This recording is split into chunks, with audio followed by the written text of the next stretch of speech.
కొన్ని బేసిక్ నిజాలు గుర్తుపెట్టుకోండి. 1, ఇక్కడ ఎవరి కోసం పుట్టలేదు. 2, ఆపోజిట్ పర్సన్ ఎలా ఉండాలి, ఏం చేయాలి, ఇలా చేయాలి అలా చేయాలి అనే మీ ఐడియాస్ని ఫుల్ఫిల్ చేయడానికి ఇక్కడ ఎవరూ లేరు. 3, మీ ప్రేమకు మీరే మాస్టర్. మీ ప్రేమను మీరు పక్క వాళ్ళకి కావాల్సినంత ఇవ్వచ్చు, కానీ మీరు అవతల వాళ్ళ ప్రేమని డిమాండ్ చేయకూడదు. ఎందుకంటే ఇక్కడ ఎవరు మీ బానిసలు కాదు. ఇఫ్ ఈ సింపుల్ ఫ్యాక్ట్స్ అర్థమైతే అప్పుడు మీరు పెళ్లి చేసుకున్నారా లేదా అనేది అసలు పెద్ద మ్యాటరే కాదు. ఇద్దరికిద్దరు స్పేస్ అలో చేసుకొని ఒకరి ఇండివిజువాలిటీలో ఒకరు ఇంటర్ఫియర్ అవ్వకుండా ఉంటే మీరు కలిసి కాన్ఫ్లిక్ట్ లేకుండా ఉండగలరు. ఇన్ఫ్యాక్ట్ పెళ్లి అవుట్డేటెడ్ ఇన్స్టిట్యూషన్. మొట్టమొదటిది, ఏ ఇన్స్టిట్యూషన్లో అయినా ఉండటం మంచిది కాదు. ఏ ఇన్స్టిట్యూషన్ అయినా డిస్ట్రక్టివే. పెళ్లి కొన్ని మిలియన్ పీపుల్స్ అన్ని అవకాశాల ఆనందాలను కొన్ని పనికిరాని విషయాల కోసం దాదాపు నాశనం చేస్తుంది. పెళ్ళి అనే ఆచారమే ఒక బోగస్ అంటే జెన్యూన్ అండ్ ట్రూ కాదని.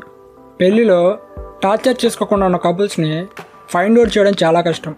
వైఫ్ హస్బెండ్ని టార్చర్ చేస్తుంది, హస్బెండ్ కూడా వైఫ్ని టార్చర్ చేస్తాడు. కానీ పురుషుడు టార్చర్కి స్త్రీ టార్చర్కి డిఫరెన్స్ ఉంటుంది.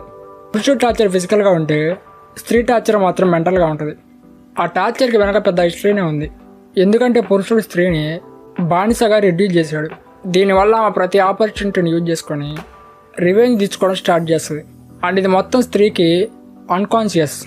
ఏదో ఒక విధంగా ప్రతి భార్య భర్తను కొడుతుంది. కొట్టడం మేబీ ఫిజికల్గా ఉండకపోవచ్చు, బట్ సైకలాజికల్గా కొడుతుంది. కానీ సైకలాజికల్గా కొట్టడం చాలా డేంజర్ అండ్ హార్మ్ఫుల్. కానీ దానికి స్త్రీ ఎటువంటి రెస్పాన్సిబుల్ వహించదు. ఎందుకంటే కొన్ని సెంచరీస్ నుంచి ఆమెను టార్చర్ చేశారు, చంపేశారు, కొట్టారు, సజీవంగానే దానం చేసి చంపేశారు. ఇలా అన్నీ తన అన్కాన్షియస్గా పోగు చేయబడింది. తనకి దగ్గరగా ఉన్న వ్యక్తి తన భర్తే. ఏదైనా సాకు దొరికితే ఆమె ఇబ్బందిని సృష్టించడం ప్రారంభిస్తుంది. అరవటం వారి మెథడ్స్లో ఒకటి. థింగ్స్ని విసిరేయటం, అరవటం ఇలాంటివి చేస్తారు. మీరు ఎప్పుడైనా గమనిస్తే స్త్రీతో గొడవ పడినా లేదంటే తన కోపం తెప్పించినా తన వంట రూమ్లో అన్నీ విసిరేస్తూ సౌండ్ చేసుకుంటూ అరుస్తూ ఉంటుంది. ఇదంతా స్త్రీకి అన్కాన్షియస్. ప్రతి స్త్రీ కాన్షియస్గా డిఫరెంట్గా ఉంటుంది, కానీ అన్కాన్షియస్గా మాత్రం ప్రతి స్త్రీ ఒకటే చేస్తుంది. తన టేస్ట్, తన వే ఆఫ్ లైఫ్, తన ప్రిఫరెన్స్, తన డ్రెస్సింగ్ స్టైలు, తను ఉండే విధానం, తను ఆలోచించే విధానం, ఇలాగా ప్రతి ఒక్కటి కాన్షియస్గా డిఫరెంట్గా ఉంటాయి. కానీ అన్కాన్షియస్గా మాత్రం నాగింగ్ చేయటం, మెంటల్గా టార్చర్ చేయడం, అరవటం, కేకలేయటం, ప్రతిదానికి రచ్చబెట్టడం ఇలాంటివి చేస్తారు. 2 వ్యక్తులు, ఒక అతనికి మ్యారేజ్ అయింది, ఇంకో అతను బ్యాచులర్. ఇద్దరు బార్లో కూర్చొని ఉన్నారు. అది బార్ క్లోజ్ చేసే టైం. వాళ్ళిద్దరు ఇలా మాట్లాడుకుంటున్నారు.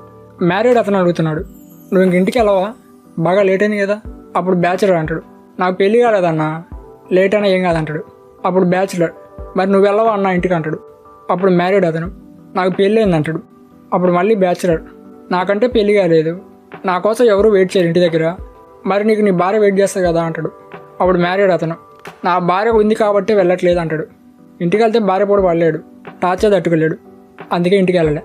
స్త్రీని కొన్ని సెంచరీస్గా బానిసలుగా తయారు చేశారు.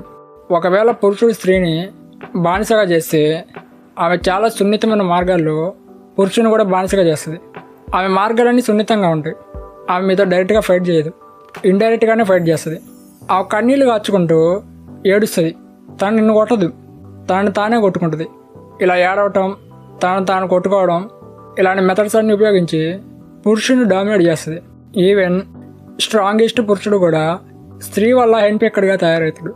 హెన్పెక్కడ్ అంటే పురుషుని ఒక స్త్రీ వల్ల కానీ భార్య వల్ల కానీ కంటిన్యూగా క్రిటిసైజ్ చేయడం, అది చేయి ఇది చేయని ఆర్డర్ వేయటం.